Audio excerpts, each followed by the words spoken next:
Everyone, my name is Bobby Payton. Here shortly, I'm going to release a video about a Bryan resident named Crystal who's been dealing with some interesting neighbors over an access easement and the access to it.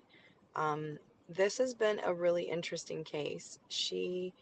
Our moms are longtime friends, and so she just wanted some advice and some help about what she should do because she got letters from attorneys that are going to sue her because they're saying that she has been negligent in locking and closing the gate.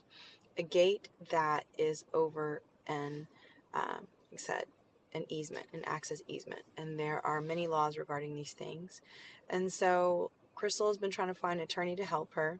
The attorney who was helping her first then backed out because they said they couldn't, because it was a conflict of interest because they had represented her neighbors before. I looked up her neighbors, and yeah, there's several filings in Brazos County Court with their names on it. Um, I told Crystal to let them sue her, continue to live her life, but she's scared. Every day she gets harassed. The wife comes out, records her, like makes her mom, Crystal's mom who visits or anybody feel like criminal. I felt like a criminal yesterday when I came to visit her and check on her. Met her girls and they're terrified. And I just don't understand because these people haven't hurt them. But after I spoke to the other neighbors, I understand why they're terrified. It just is so evil to do what they've been doing. And it just makes your skin crawl and it makes you wonder what sinister things are up there and what is their goal? Why are they making life so hard for her? Why are they being so difficult? It's never been like that. There were neighbors beforehand in that house and there's neighbors around it. These type of things have never happened here. So why now? What are their motives? What is their goal? Um, it's really painful to hear and watch just how scared and frustrated her kids are to where they're scared to go home and they're scared to leave the house. They're scared of the roadway between their home and the actual road that has to pass by them because of their neighbors and how they act and how they look and how they make them feel. And I understand, like we were outside yesterday there, and it just something didn't feel right. And then I got a phone call from Crystal at 7. I don't remember what time, 8 o'clock, and she was upset, and I could hear it in her voice. She was scared. She went to get ice cream. When she came back, they had put an additional lock on there without access code for her.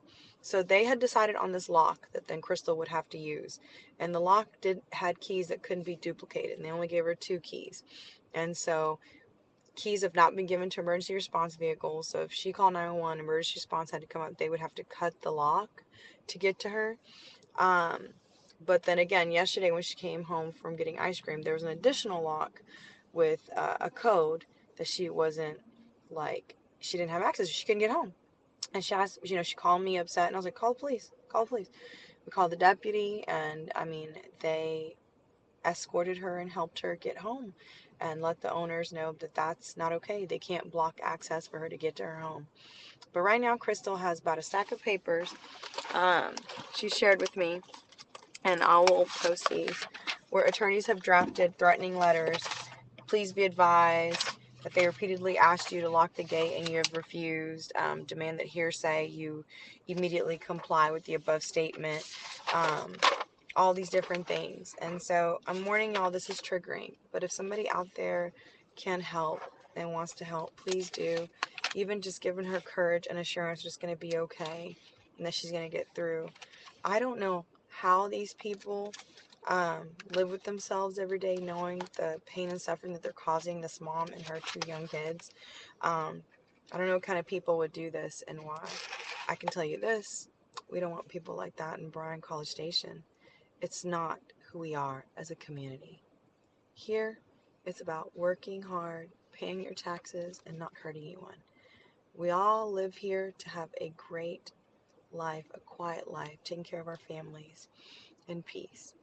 And those that are disrupting peace and don't want that, I would argue don't belong here. We need the Crystals of the world who just want to go home, take care of their families, and live in peace. Go get ice cream, come home, put their kids to bed, and not be locked out from getting into their own home. So I'll release this in a couple of hours.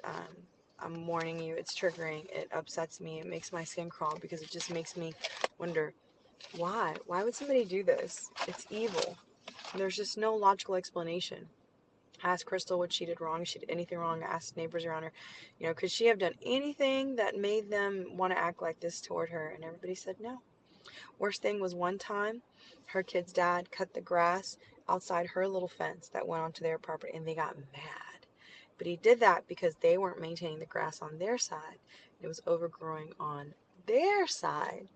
And it was, if you know country life, causing a dangerous situation with snakes and things like that. You couldn't even close their own gate. So, anyway, I just want to introduce this before it comes out and explain. Like, Crystal here sharing her lived experience as I asked her to make a plea to the community when she was ready, and that I would continue to stand with her. She would call me every second of every day that she was scared to go home, that I would come, and I also advised her to call the police each and every time. If she felt like she didn't feel safe leaving, then call them. She didn't feel safe come home, call them. And they assured her the same thing. So something is really odd here. I don't know who it is or what it is or why they would do this, but if you're out there and you can help Crystal, please email me at allegedlyfobby@gmail.com.